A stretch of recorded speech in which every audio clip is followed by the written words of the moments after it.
Dalawang mag-BFF na teenager magkasosyo sa negosyo pero hindi mga abubot at anik-anik ang ibinebenta nila ha, kundi mga kapwa bata pala.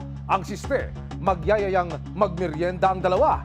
Ang hindi alam ng mga biktima, ang nanlilibre pala ay customer na umorder sa kanila. Nakatanggap ng isang nakababakalang impormasyon ang Destiny Rescue Philippines, isang international organization na nagre-rescue ng mga kabataang biktima ng online sexual abuse and exploitation at human trafficking. Naka-receive kami ng tip na merong mga binubugaw na minors. So, hybrid na siya ng online at saka face-to-face na klase ng yung usual trafficking or pambubugaw. Ang mga kabataan ngayon nasa internet na raw lahat ng transaksyon. Pero, bantayan nating mabuti baka hindi lang sila nahihilig sa games o nag-a-add to cart. Dahil ang mga kabataan na raw mismo ang inilalako online. Tulad na lang ng pinasok ng magkaibigan na minor na negosyo. Ang mga transaksyon nagsisimula raw sa isang group online at ang admin ng nasabing business galit na magkaibigan na sina Rufa at Yana. Hindi nila mga tunay na pangalan. Si alias Rufa, 16 years old at si Yana, 15 years old lang. Andun sila sa social media app. So, alam nila kung saan sila pupuntang mga group. Meron na silang mga parang collection ng mga friends o mga iba't ibang babae na ino-offer nila. Kapag may nagustuhan na raw ang customer sa mga babaeng ino-offer nila online, dito na raw magsisimula ang pagbubuking sa mga biktima na karamihan, mga bata rin. May mag-o-offer, tapos may magtatanong, tapos doon na sila magkukunik. Kapag nag-agreehan sila sa presyo, magmi-meet up sila. Usually, ang meet up either sa restaurant, pwede sa resort, pwede sa diretso na sa hotel. Ang siste, niyayaya nilang magmerienda ang mga kaibigan, yung pala, pang-akit lang ito na sumama ang mga kapwa bata.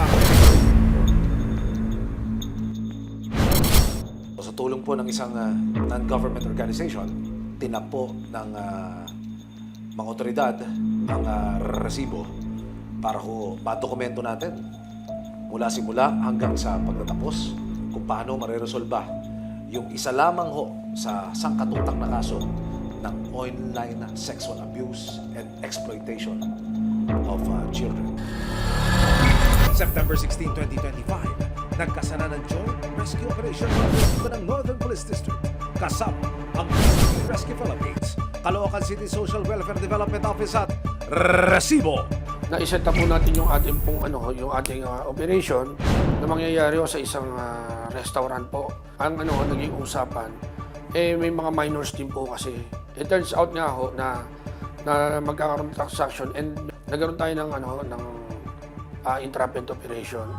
Ang siste, dine out daw muna sina Rufa at Yana kasama ang client bago nila ipaubaya ang kanilang order at ang policy, payment first daw muna. May nakikipag-transaction para ho sa mga babae. Mga minor din sila eh. Ranging mga 17 years old do sila. Ang sabi po, circle of friends sila. Tapos they are using social media para ho ng customer. And amounting to 10,000 pesos po. Ang meeting place ngayong gabi, isang restaurant sa monumento.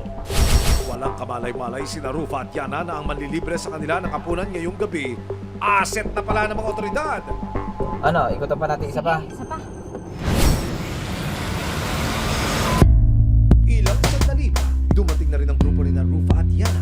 At nang iabot na ng asset ang marked money, it's go time na para sa mga operatiba. May hiling ka ba, sumbong o reklamo? Inaapi o inaagrabyado? May kakanta o ibibisto? Itulog na, tumindig ka. Ipagtanggol ang api. Na-rescue ng mga operatiba ang 8 sa mga biktima ng di umano'y pambubugaw at human trafficking. Walang lusot ang may atraso. Dinala sa NPDSOU headquarters sa mga biktima at mga suspect. 4 sa kanila mga dalagita sa panayam ng CSWDO Caloocan sa isa sa mga biktima. Ikinuwento ng biktima na itago natin sa pangalang Camille kung paano siya napasok sa ganitong kalakaran. Alam mo ba yung kung bakit ka napunta doon sa lugar na? Alam mo ba kung anong gagawin? Ano? Kakain daw po ng resignation.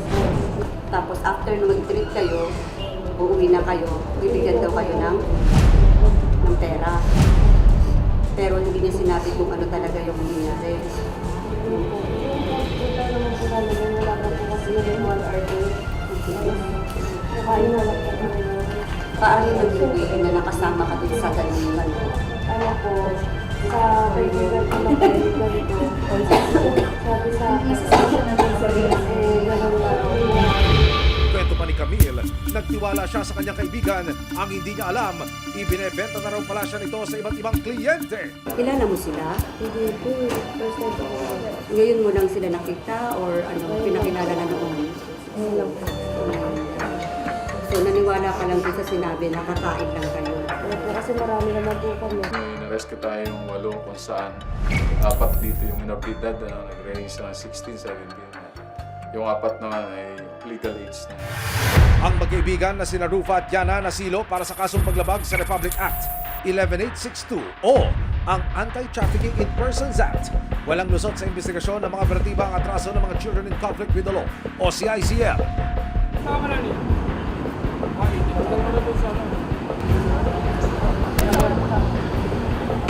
Base sa kwento ng mga CICL sa mga otoridad, hindi na raw sila bago sa ganitong kalakaran.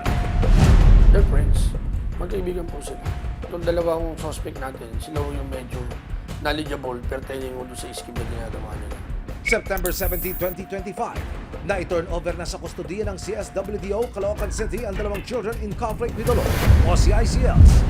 At dahil menor de edad ang mga sangkot, sa kalip na sa kulungan, dinala ang dalawa sa isang shelter sa Caloocan City. Ano ang kanilang magiging pananagutan sa batas? Kapag sa CICL naman po, syempre, kailangan i-determine muna natin yung age. Now, kapag ka 15 years old and 1 day, but under 18 po yan, kailangan i-determine natin kung merong discernment. Ayon sa social worker ng Caloocan City, sasailalim sila sa intervention process.